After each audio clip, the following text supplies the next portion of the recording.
Ladies and gentlemen, my name is Leon Hartwell.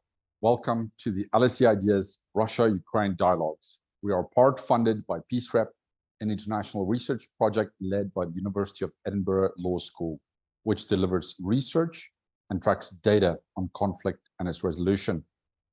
Before we start, I'd like to dedicate this particular Russia-Ukraine dialogue both to the people of Bakhmut as well as the friends and family of Timothy Mikhailovich Shadura, a Ukrainian prisoner of war, unarmed, who after saying Slava Ukraini was executed in cold blood by occupying Russian troops.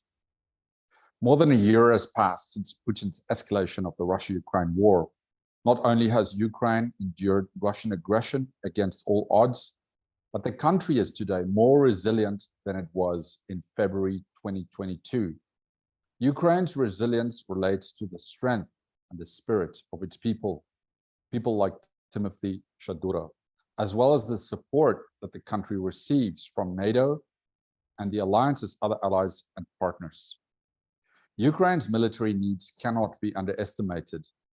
This week, Oleksiy Reznikov, Ukraine's Minister of Defense, stated that Ukraine urgently needs 90,000 to 100,000 artillery rounds per month, or the equivalent of 4 billion euros, to fight back against Russian forces. Such mammoth needs demand strong support for Ukraine from NATO and beyond.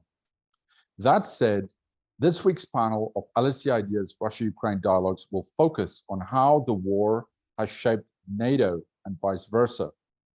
Panelists will broadly focus on the following issues: unity and divisions in NATO, key challenges for Secretary General Stoltenberg's successor, the future of Russia-NATO relations, and NATO support for Ukraine in the coming months. To discuss these issues, I'd like to welcome three very distinguished guests. Firstly, I'd like to welcome Paul King, NATO's editor and program officer responsible for online engagement, as well as country officer for the UK, Norway, Denmark, Iceland, Slovenia, Croatia, and Ireland. Secondly, I'd like to welcome Dr. Gorana Grgic, senior lecturer at the Department of Government and International Relations and the US Studies Center at the University of Sydney. She's also a research fellow in grant strategy at the Hertie School Center for International Security in Berlin. Last but not least, I'd like to welcome Professor Jamie Shea, who has held a variety of posts at NATO, including as Deputy Assistant Secretary General for Emerging Security Challenges. At present, he's a professor at the College of Europe, Natolin, and a senior fellow responsible for security and defense programs at Friends of Europe and a senior advisor with the European Policy Center. Welcome again. I'm going to start with Paul. If you could unmute for me, please. Paul, would you mind characterizing Ukraine's relationship with NATO today compared to a year ago when the Russia-Ukraine war escalated? And also, how has Russia's February escalation of the war with Ukraine changed NATO? Welcome, Paul, from Brussels. Thank you. Thanks very much. And it's lovely to be here, particularly with my former colleague, Jamie Shea. The important thing to remember is that NATO and Ukraine didn't discover each other last year. Can you hear me? Are we good? Yeah. The important thing is to be clear that Ukraine and NATO didn't discover each other last year. Indeed, the first relationship we had was in 1991 with our Science for Peace and Security program. Ukraine has been heavily involved in that and actually became the largest beneficiary of any country of that. We opened an office in Kyiv in 1997. So this is not something that really can be characterized as a sort of 12-month relationship. There was certainly a key point in 2008 with Bucharest, the Bucharest summit, where it was said that Ukraine, it would be not if, but when Ukraine would join. That was a key moment.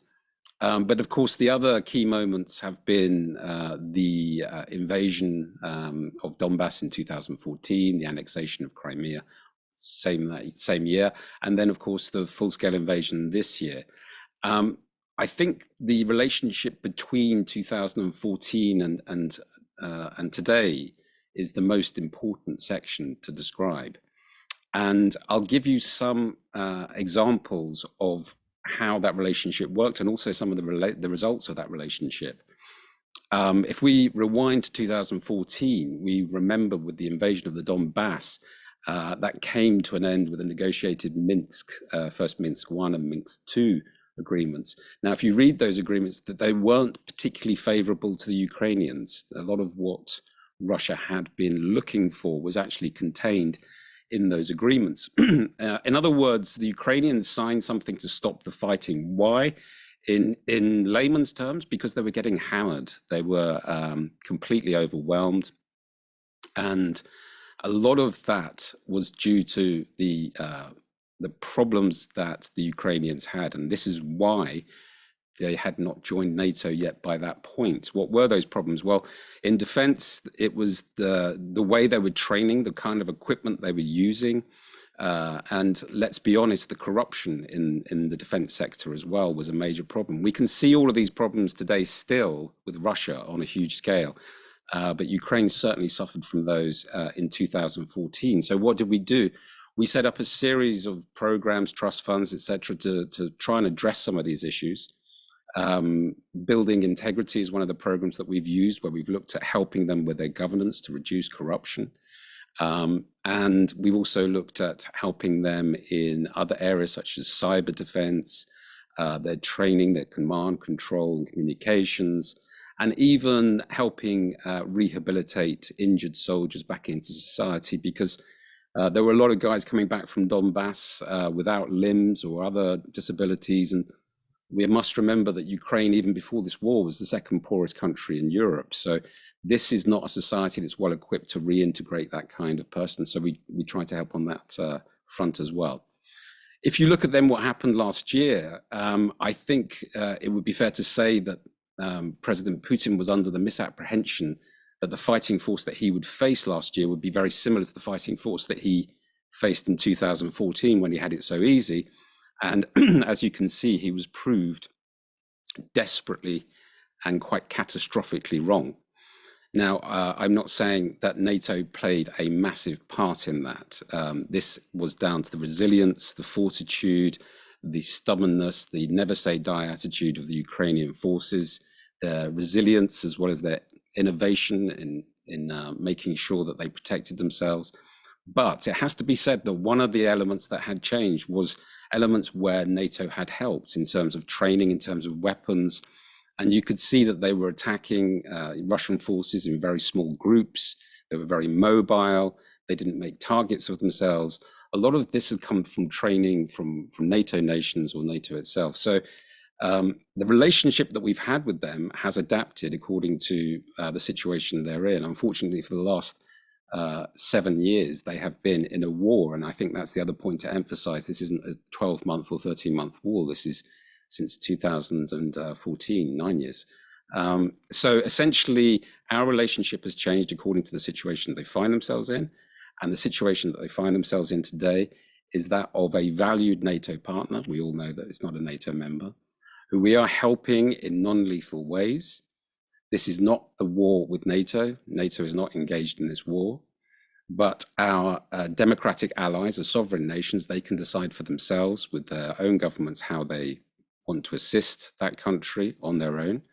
And we have seen a lot of countries stepping forward, and we're helping in some of the coordination through the Ramstein contact group. So the relationship has changed, it's ebbed, it's flowed, and we've had some really important moments, but it's important to remember this first started in 1991 and we didn't discover each other yesterday.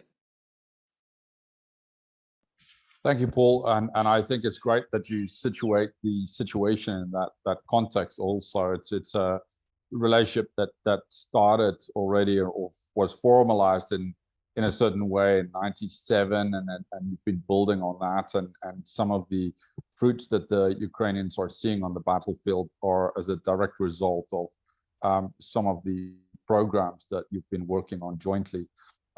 Let's move to Gorana. If you could unmute for me, please. Gorana, I think we can all largely agree that NATO's response to Russia's escalation of the war has been fairly impressive, But if I press you on this, where did NATO fail, or where could the alliance have performed better? Welcome back, Gorana. Thank you. Thank you for having me, and it's great to be in a very distinguished company here. Well, that's a very easy question.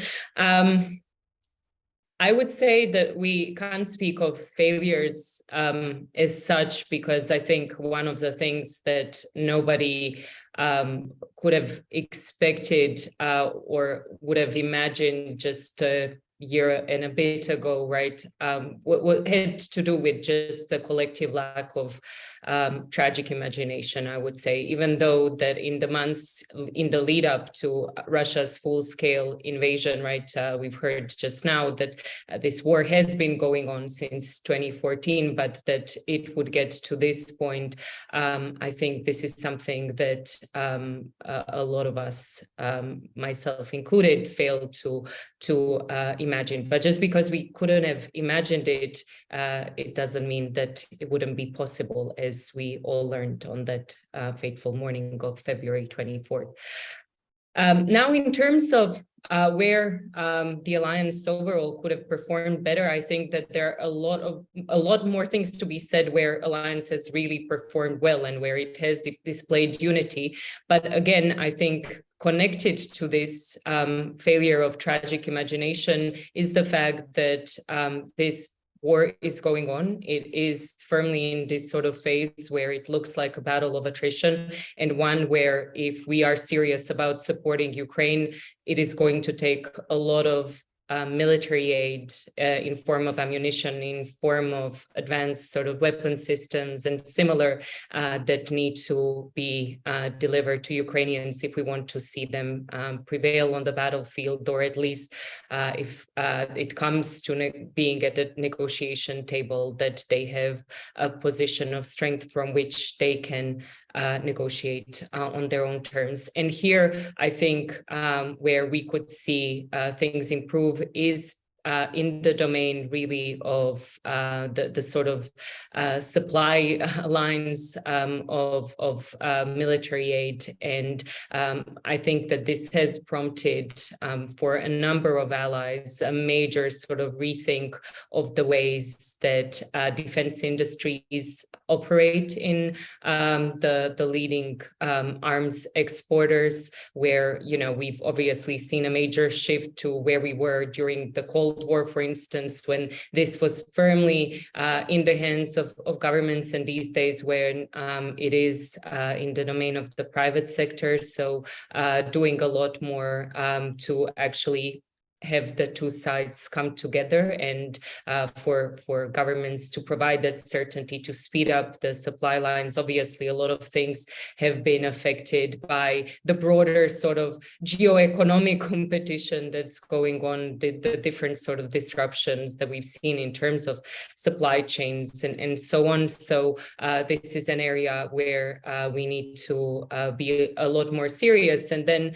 certainly not dragging heels when it comes to provision of military aid, because we've seen, again, things that could have been not imagined just a year ago.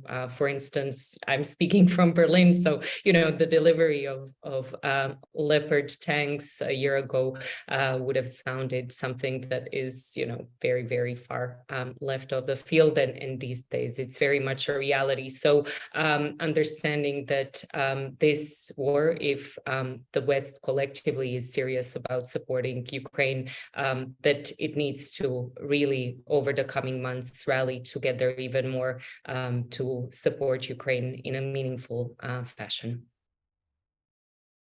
Thank you, Gorana, for those comments on, especially on the supply issues, but also the need for greater military aid. One of my colleagues and I at LSE IDEAS published a paper recently making the argument that NATO member states have to spend like Estonia, which would mean 1.1% of GDP in relation to their economies, like Estonia has done, which I think would push up the figure from about $100 billion last year to closer to $440 billion in support for Ukraine. Let's go to Jamie next. Jamie, longtime veteran, of course, of NATO, and we can pretty much ask you any question related to what's happening today, but also from years ago. But what were some of the most decisive decisions so far that NATO has made in relation to the Russia-Ukraine war? Thank you, Jamie. Well, Leon, thanks first of all to you and for inviting me back to the LSE. Great to be back with Gorana, and also to have Paul on the panel today. Well, to some degree, the big decisions, I think, were taken back in 2014. That was, to my mind, a real turning point when, as Paul referred to this a moment ago, the Russians first annexed Crimea illegally, and then, of course, moved their forces into the Donetsk and Donbass region.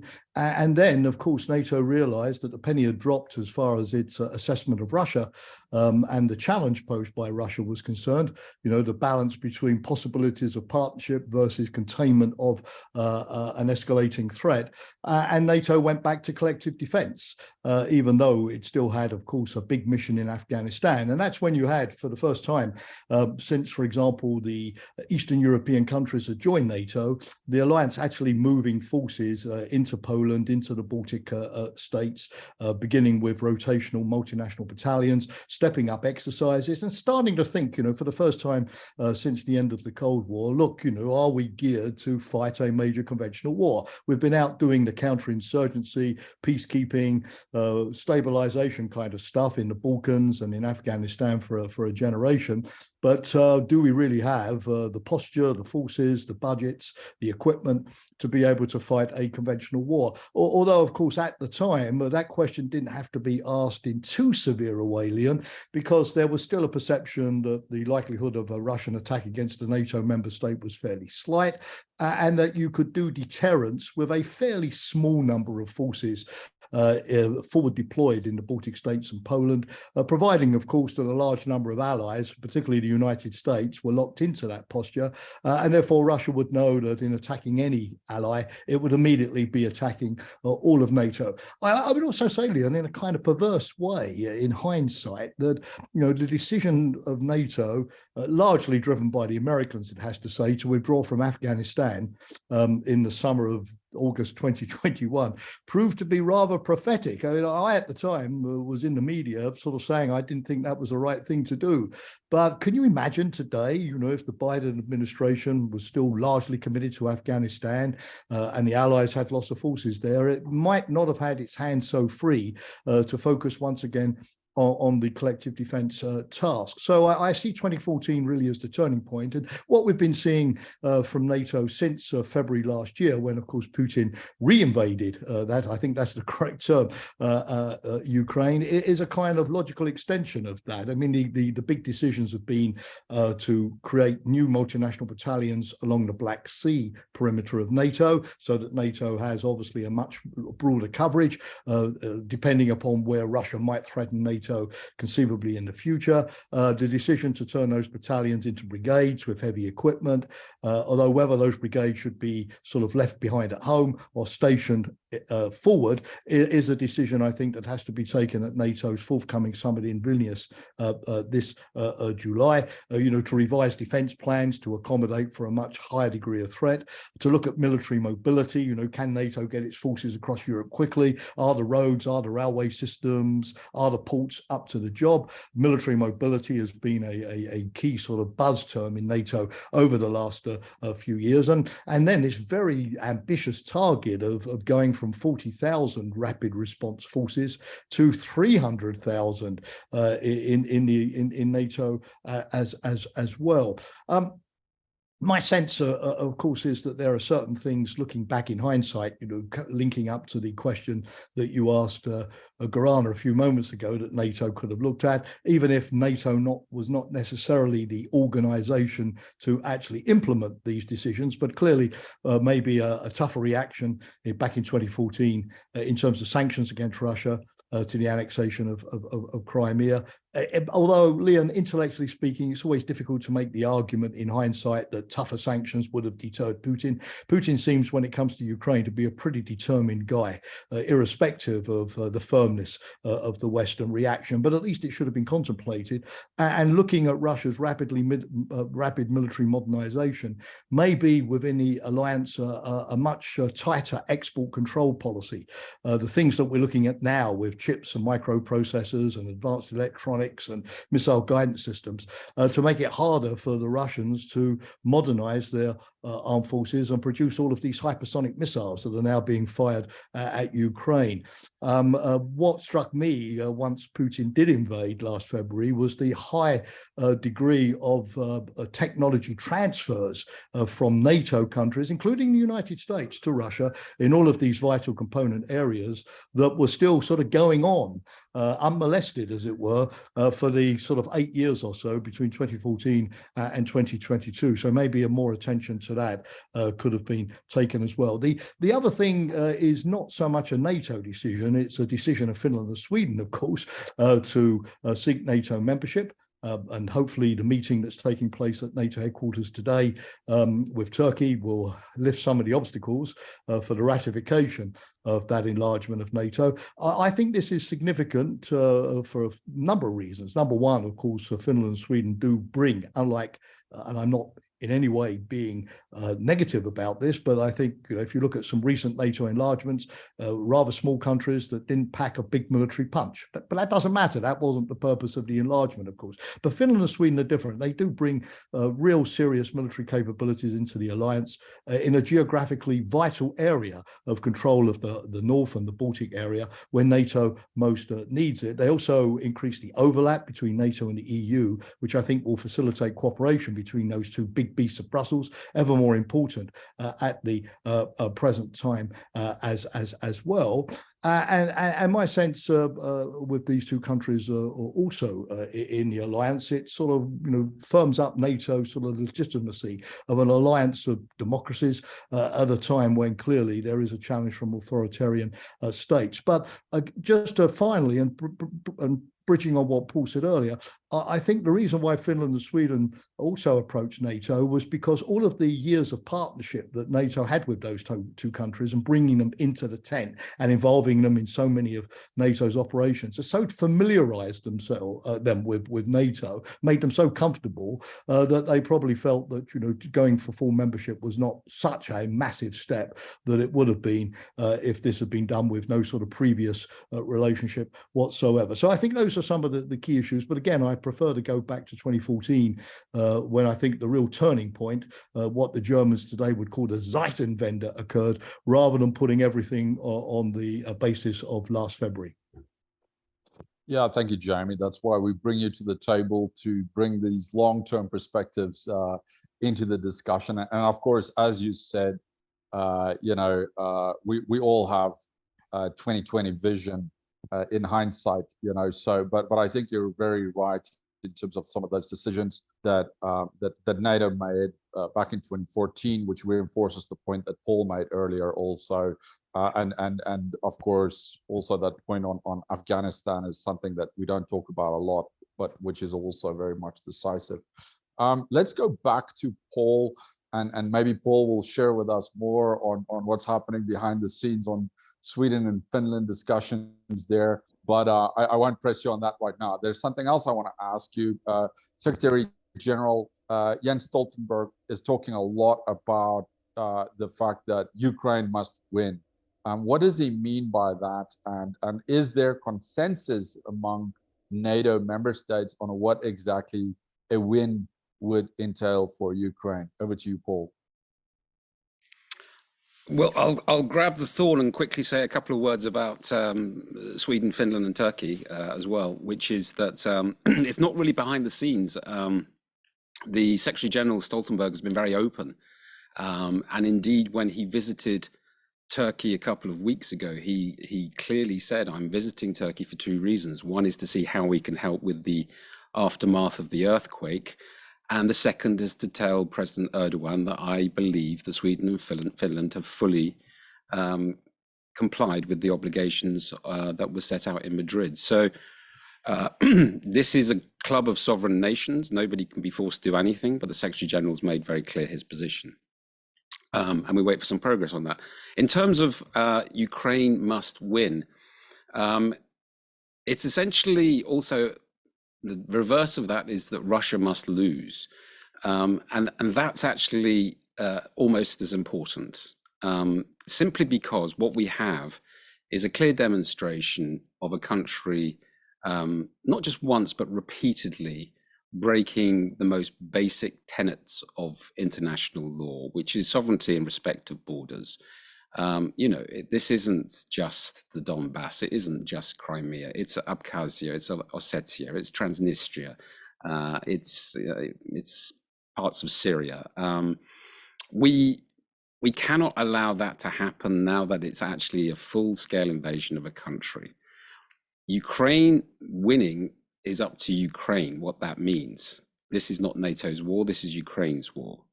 But what we're all interested in is that Russia does not win, because the consequences are severe. And not just in this part of the world. We're all aware that this is being watched in Beijing as well, to see how solid the West is, how resolute we are in terms of not only sanctions, but also assistance to the attacked party. They're watching that and thinking about, well, this is a dry run for Taiwan. So if Russia wins, it sends a clear message to autocrats that might is right, and that's the opposite to what NATO stands for. But as I say, the key issue of what Ukrainian desire for winning is up to the Ukrainians. This is their country that's been attacked, and no other person should tell them what they should or shouldn't expect. Thank you, Paul, and thanks for also sharing those tidbits on Sweden and Finland. Let's go back to Gorana again and head a little bit to the Indo-Pacific, which is also one of your many areas of expertise. From a security perspective, Gorana, what has been the impact of the Russia-Ukraine on the dynamics in the Indo-Pacific, and how has the war altered relations between NATO member states and allies and partners in the Indo-Pacific? Thank you.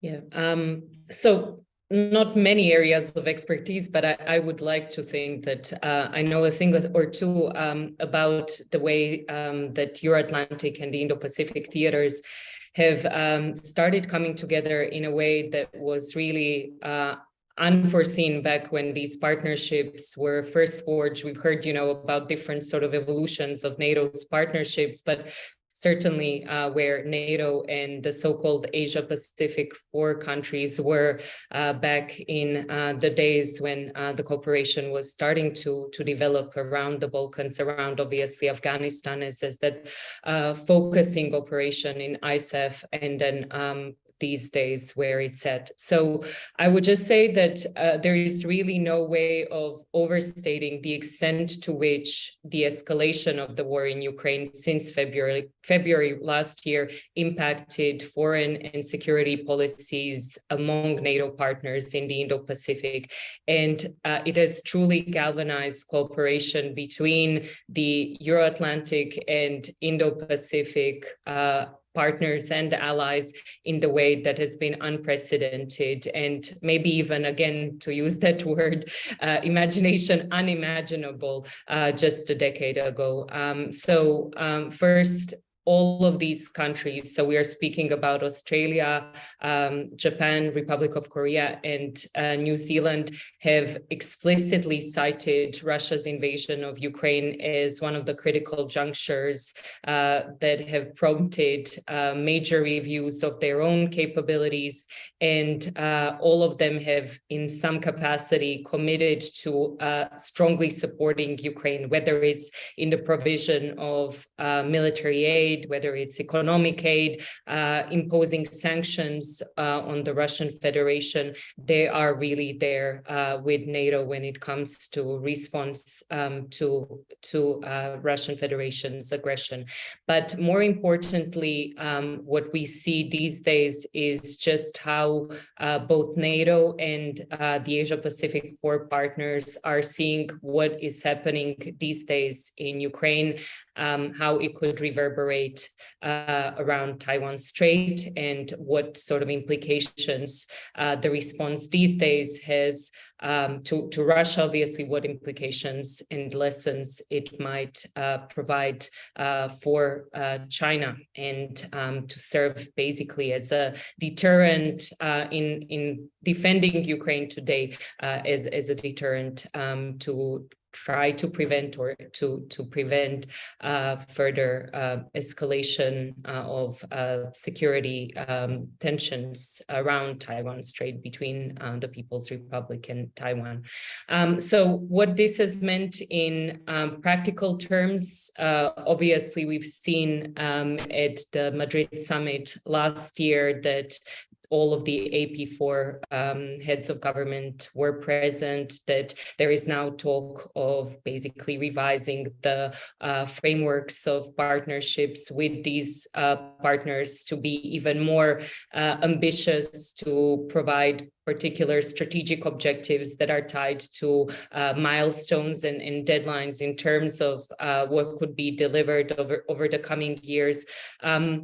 And really, you know, for the first time, we saw in the strategic concept, NATO now talks about China openly as a challenge, about the Sino-Russian Entente as something that is equally perceived as a challenge and potentially even a threat down the line. And again, how basically the security developments in the two theaters are interlinked. So we've gone from the period when these partnerships mainly revolved around the concept of cooperative security, something that was enshrined in the strategic concept back in 2010, the last one before the publication of this most recent one, the one that we have, the 2022 strategic concept, to basically repurposing partnerships in a way that they directly speak now to NATO's collective defense and deterrence. So this is no longer about crisis prevention and crisis management in, you know, non-Article 5 operations. This is something that is important for NATO's own security, because we see that the sort of challenges and threats that NATO is facing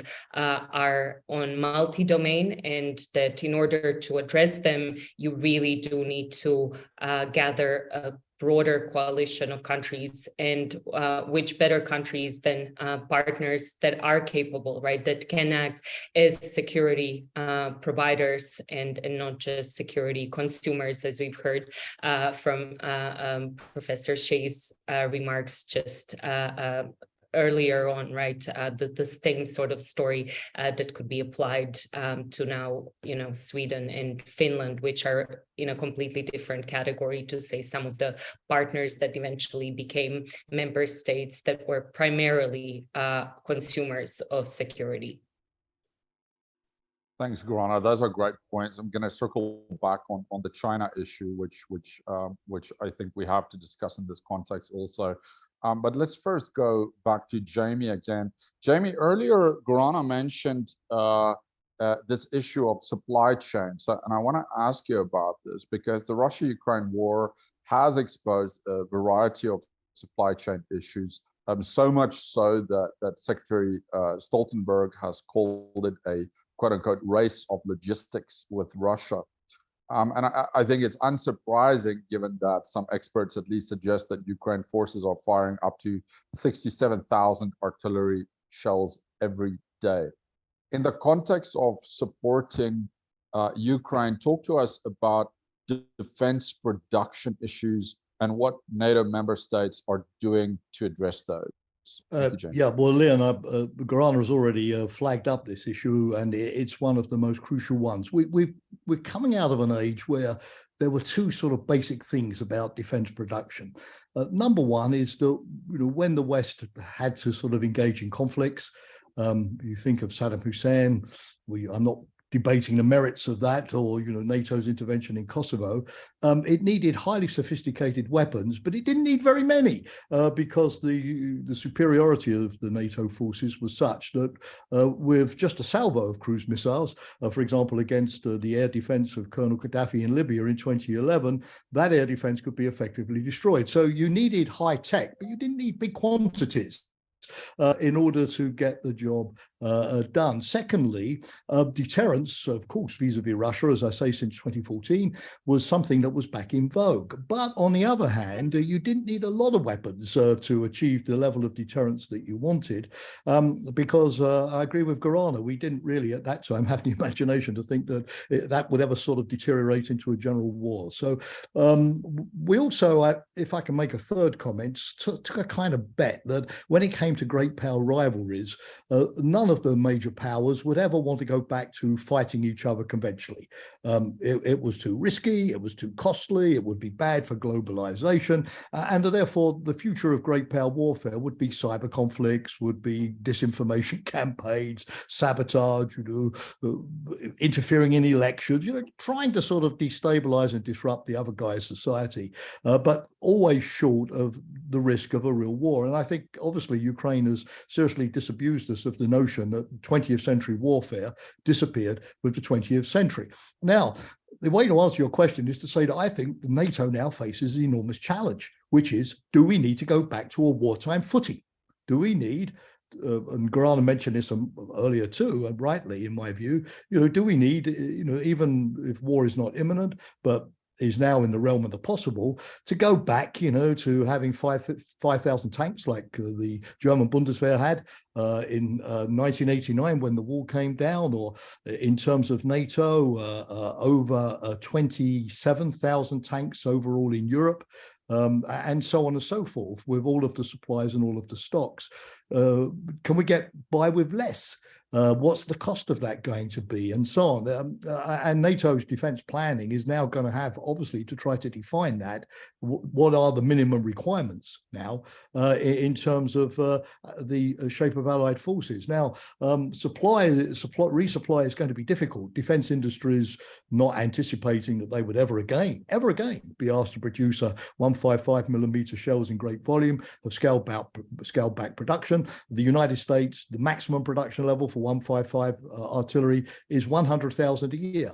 Russia has been firing 60,000 shells a day, more than half of America's annual production capability. Europe, it's about 180,000 maximum production. We're lucky in the sense that some of the new allies from Central and Eastern Europe, like the Czech Republic and Poland and Slovakia, did not close down their production plants after the collapse of the Berlin Wall in the way that many industries did in NATO countries. And as Secretary General Stoltenberg says, that can't be done overnight. He said that it will take now a minimum of 28 months to manufacture some of this equipment. And in many cases, we're talking about orders, but if you talk to the captains of industry, they will tell you, well, we haven't had the orders yet, Jamie. We're anticipating that they're coming, but we haven't yet received them. So to what extent are we going to sort of preempt orders by now investing our own money to reopen production lines and to hire the skilled staff and once again go in search of the very high-tech machinery that we need to produce these explosives and so on? Are we going to go on to international markets and buy up all of the chemicals that we need and so forth? So we have to move quickly from talking about ramping up production to actually doing it. And until we give the contracts to industry, they won't be able to respond. There certain things have happened. The Germans, for example, have given some contracts to Rheinmetall to upgrade the Leopard 2 tanks. That's good, and the rest. But we need to be imaginative here. And here I think NATO's partnership with the EU is going to be key, because what we discover is that the EU, funnily enough, seems to be in the driving seat for much of this activity. Defense ministers of the EU meeting in Sweden yesterday have sort of come coming to an agreement to spend money from the European Peace Facility, 1 billion euros, to finance the production of bulk purchase of 155 millimeter artillery shells. And the European Commission, under the Thierry Breton, the Director for the Internal Market, is working on a big plan now to consolidate European defense industry around a smaller number of military items, not the 178 pieces of military equipment that EU countries manufacture at the moment, but which can then be mass produced through industrial consolidation. But again, this is not going to be done overnight, but we have to start doing it now. So what's the interim solution? The interim solution is, of course, first of all, to scour NATO countries for remaining stocks of ammunition to send to Ukraine, but also to try to buy it abroad from South Korea, which has quite voluminous stocks. And South Korea took a very important decision last week, which was for the first time to grant export licenses for some of its military equipment to be sent to NATO countries where it can be transferred to Ukraine. We need to go to Israel. We need to go to Australia, Latin American countries, and potentially others to try to buy some of this equipment while we ramp up production. The other thing, Leon, I could talk about this for a long time, but I'm not going to, of course, but one final point. We've got to be careful about supply chains. Just like, we discovered during the COVID crisis that the personal protective clothing and the respirators were not made in our countries any longer, but we had to find them abroad. So with defense, for example, many of the components that we need for our shells, explosives and other things don't come from NATO countries. In the United States, a 155 millimeter shell is made by 8 different companies, all contributing.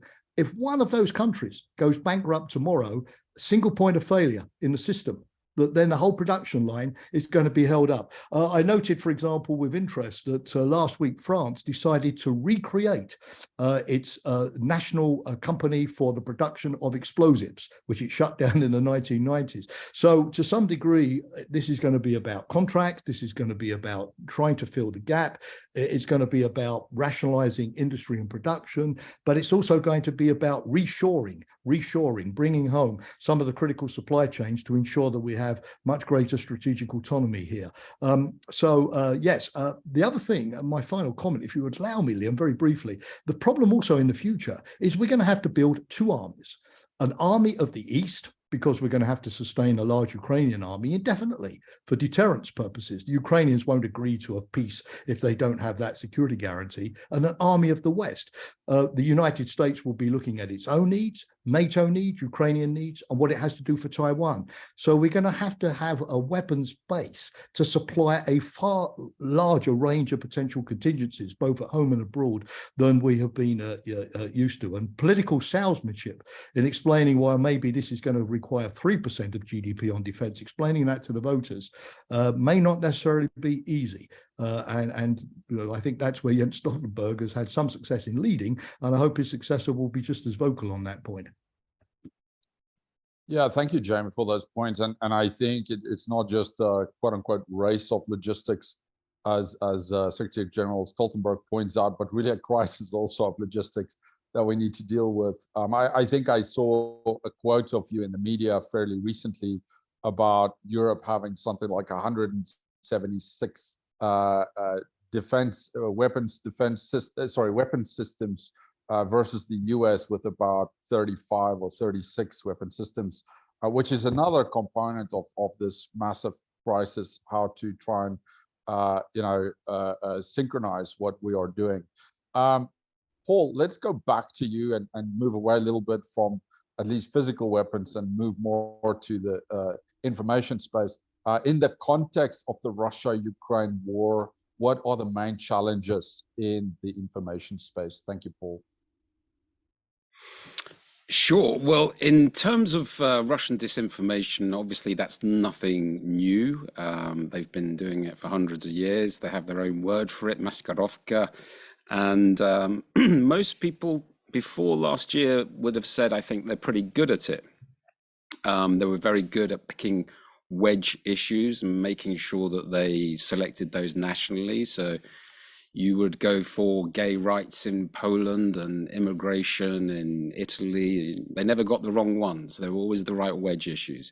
What's happened is the disinformation, there's two main things. Number one, it's become far less credible because the Kremlin has repeatedly lied, including Putin saying 3 days before the invasion, we will not invade. Claiming that some of the atrocities have been carried out by the Ukrainians themselves, endless other patently false lies. It's made them a far less credible source. Their intention, as usual, is not so much to convince people of a single idea. It's more to muddy the waters so that the truth is more difficult to perceive. In terms of their targets, it's very simple. It's really a single target. It's Western unity. And Western unity can be eroded through, or you can try to erode it through several ways. One of the key ways that they're doing at the moment is to emphasize the cost. There's a cost of living crisis in most of, well, certainly in Europe at the moment. And the attempt is to juxtapose the costs, the billions that are being sent to Ukraine, whilst people are using food banks in their own country. Now, of course, the two things have got pretty much nothing to do with each other, but of course, this is the road that the Russians want to lead them down. The other one is, of course, that's the civilians, the political parties. We've seen political parties still being used to erode the narrative. If you look at the Estonian election, the party that came second in the last few days was actually calling for an end to assistance to Ukraine. So the disinformation, again, doesn't just take place in social media.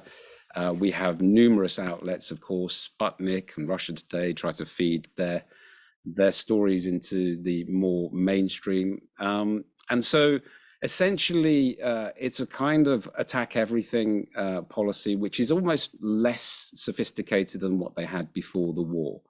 They have now a clear conflict, whereas before the idea was to portray themselves as victims and that they were always coming off with the worst of this. Now people can see with their own eyes exactly what they're doing in Ukraine. The victimhood doesn't play very well. They talk about NATO moving closer to its borders, that we're surrounding them, that we're a security threat. Well, as most people who know something know, Russia's 100% border, only 6% of that touches NATO countries. And they're not exactly fiery, treacherous countries who would invade. They're countries like Latvia, Estonia, and Lithuania. So they're not really a major threat. And of course, he leaves out the fact that we don't select who joins us. Democratic countries decide through their governments that they want to join us. So all of these narratives that he's been trying to use to say, we had to do this, they're all falling pretty much on deaf ears, certainly in the West. The major issue we have is the global South. There, despite the UN General Assembly vote, which showed a holder of more or less the same numbers who were condemning the invasion, we do know from our own polling and others that the Russian argument has far more sway outside of Europe and North America. And it's no mistake that you're seeing Lavrov turning up in strange places on a regular basis. So that's another difficulty, is that we have to make sure that governments understand that there is no neutral in this. You're either with us or with Putin. And that it's very difficult to stand by if you have any values and say that this is something that you have no opinion on. So the disinformation remains. I would say, as I say, it's actually less effective than it was before the invasion. But it still remains a potent weapon in the Russian forces.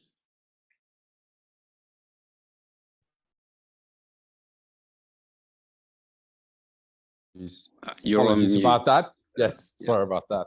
Thank you, Paul. I think those are great points. And of course, we are seeing now this narrative changing from the special operations narrative to,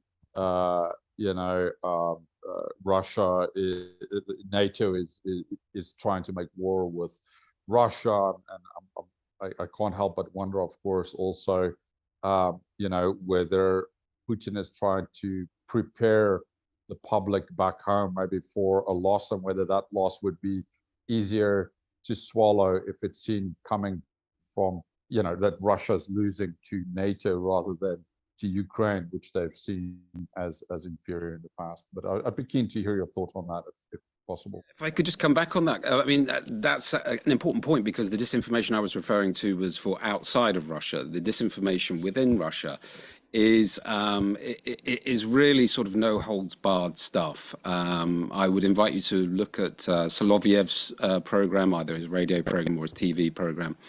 And these are essentially places where the more extreme the position, the better. And these are the people who get invited back on to talk the next day. And you will hear, and this is daytime television that's watched by millions, I mean, admittedly largely older people, but still millions.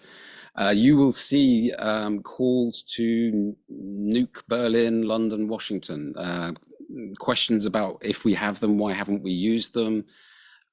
Saying that we shouldn't allow anybody else as a head of state to visit Zelensky. We should make sure that that's impossible because of our actions. There's actually, they need to keep this on the boil back home, and they need to make sure that this is number one, seen as an attack on Russia, that it's defense of the fatherland. Number two, it's a defense of their traditional values against the amoral West. And number three, that if they don't succeed, then this will end up with the breakup of Russia forever. So in other words, the stakes are so high that it's almost in their eyes, that it's almost logical that people are starting to come up with extreme solutions. So the disinformation back in Russia is something that I personally have been wondering whether Putin feels that he's kind of lost control of, because he's promoted this and he can't exactly push down the level of enthusiasm about it, because that's exactly what he wants. And what he's now seeing is that there are suggestions that go way beyond what we are fairly sure he would even consider. Yeah, thank you, Paul. That's a great point also there. Let's go back to Gorana on the question of China that you brought up earlier. I think arguably one of the lessons that the Russia-Ukraine war drove home is that dependence on authoritarian regimes for critical resources is dangerous, as it makes NATO member states more vulnerable. How do you think that lesson will influence the relationship of NATO member states and China going forward? Well, in the interest of time, I'll keep it short, because I think that ultimately what the full-scale invasion of Ukraine has shown is just being one additional point in the trend that we've already seen, and that has been, I think, brought home to almost everyone during the COVID pandemic, during the height of the COVID pandemic, when everyone was desperately searching for masks and, PPE overall, and then vaccines and so on. But overall, what we've seen over the past 5-6 years at least, with the kind of changing international security paradigm, that obviously that geopolitical competition has spilled over onto the economic front, and that the era of the hyper-globalization and this sort of paradigm of just in time and so on is something that is slowly becoming a thing of the past. Now, I mean, there are debates that are being held around whether this is, the end of globalization, or we are seeing just the kind of regionalization or re-regionalization. But certainly there is a lot more talk these days about things like reshoring or friendshoring, right? Sort of the idea that we need to make supply chains resilient in the same ways that we've heard, we need to make societies resilient to push back against disinformation, for instance. In the same way, we need to find a way to do that with the way that we get our critical, goods, the way that we supply everything and anything from, rare earths to semiconductors to pharmaceuticals, medical equipment, and so on. So I would just say that the trend has already been there, but it has only been intensified with the invasion. And now the question is the extent to which this sort of trend gets carried to, states coming back in, which we've seen in the United States in particular, right? Things that have been a major no-nos before, like industrial policy being now basically a thing of bipartisan consensus. And really the way in which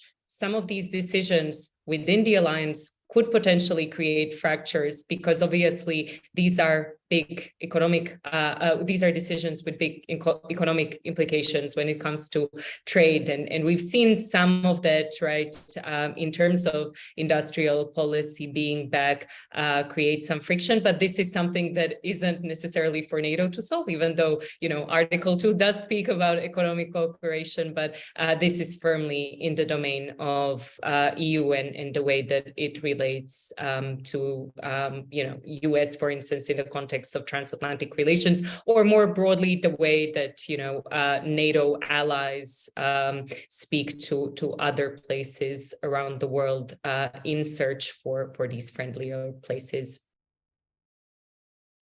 Yeah, it sounds like there's a lot to be said about defense capitalism and a lot of papers to be written about that when it comes to these supply chain issues. Let's go back to Jamie. Jamie, I'll ask you two very brief questions, and hopefully you can give us a good answer on both. But what's the importance of enabling Ukraine to have tactical air superiority, and what would that ultimately take? And the second thing, which is unrelated to this issue, of course, NATO Secretary General Jens Stoltenberg will end his term in October, I believe. What would be your advice to his successor?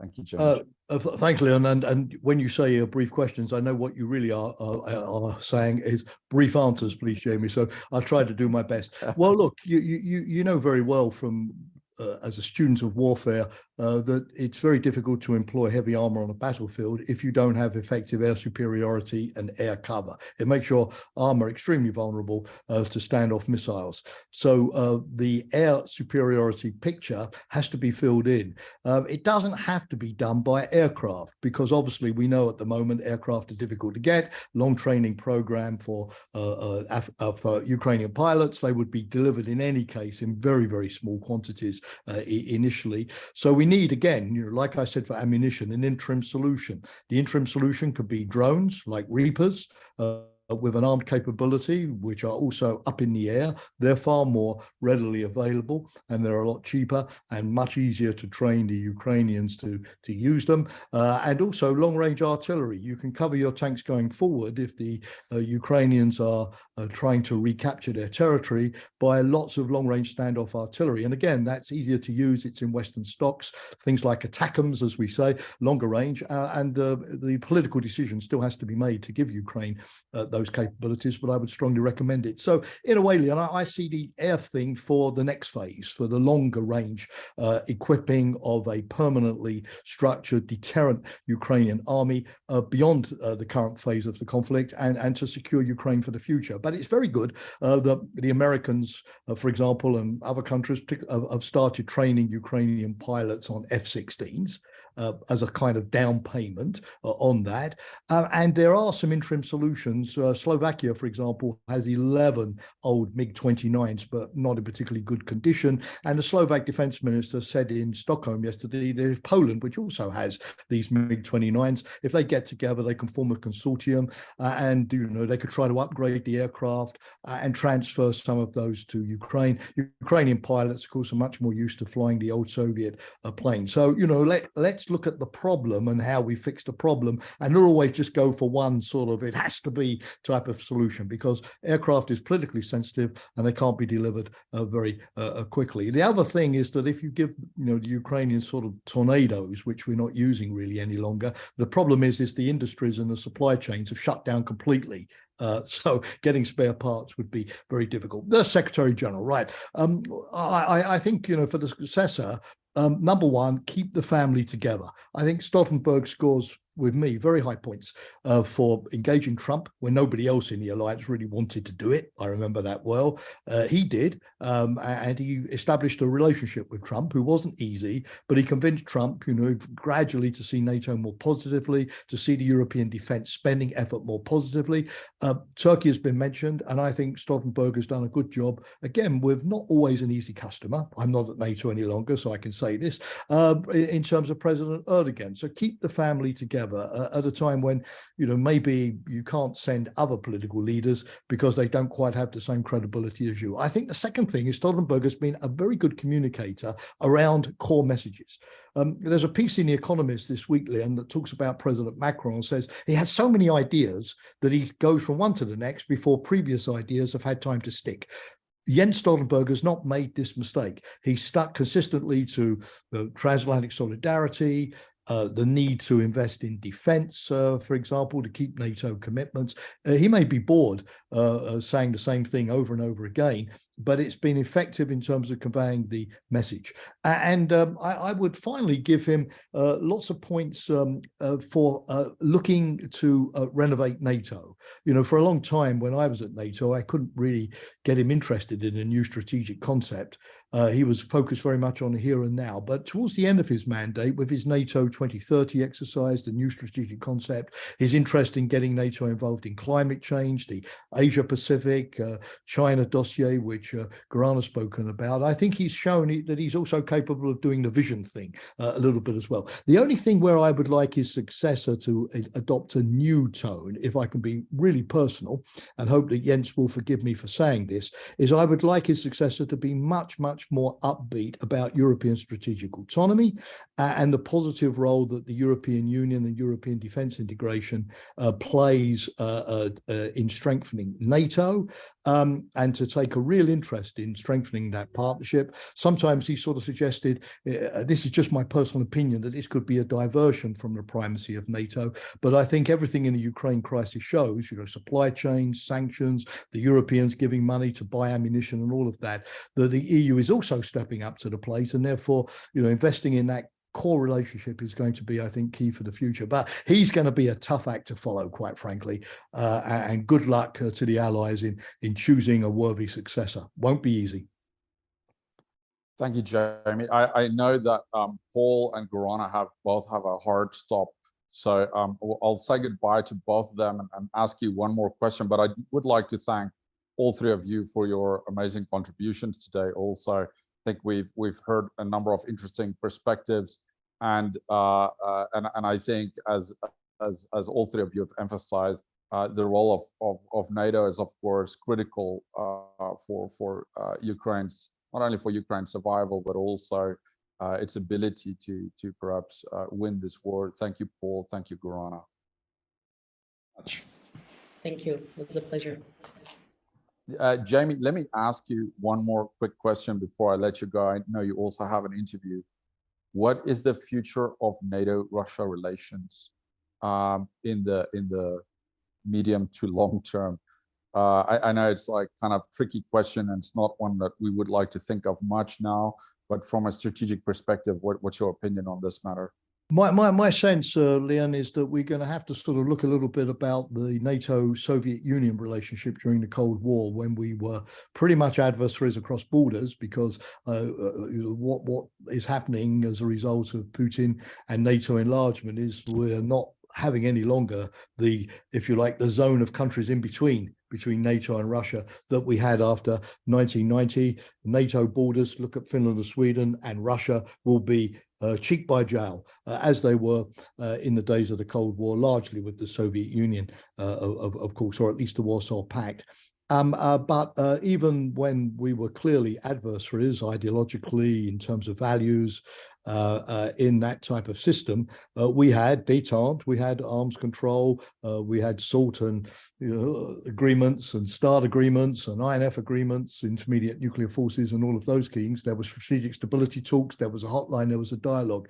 So my sense is that what NATO needs to do is to think longer term, what do we need Russia to do in order to give us military stability in Europe, in order to go back to a system of predictability, of transparency, of mutual inspections, of limits on forward deployments of things like tanks, on cuts in deployment of missiles, all of that arms control sort of industry, if you like, that was built up during the Cold War, but which did stabilize the situation and made it very, very difficult for the Soviet Union to go to war against the West in terms of warning time and in terms of very small numbers in forward deployed positions. Think of the Conventional Forces in Europe Treaty, Leon, in the 1990s, which took the Russian tanks all the way east of the Ural Mountains, right out of Europe, thereby giving NATO a great deal of stability and predictability. So I think, we need to go back to the Soviet model to think, how do we have strategic stability between countries that frankly, or between entities that frankly don't like each other, don't share each other's values,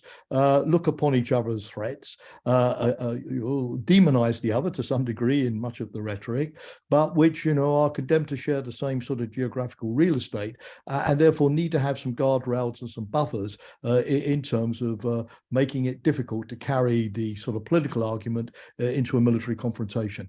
So that's what we could start thinking about.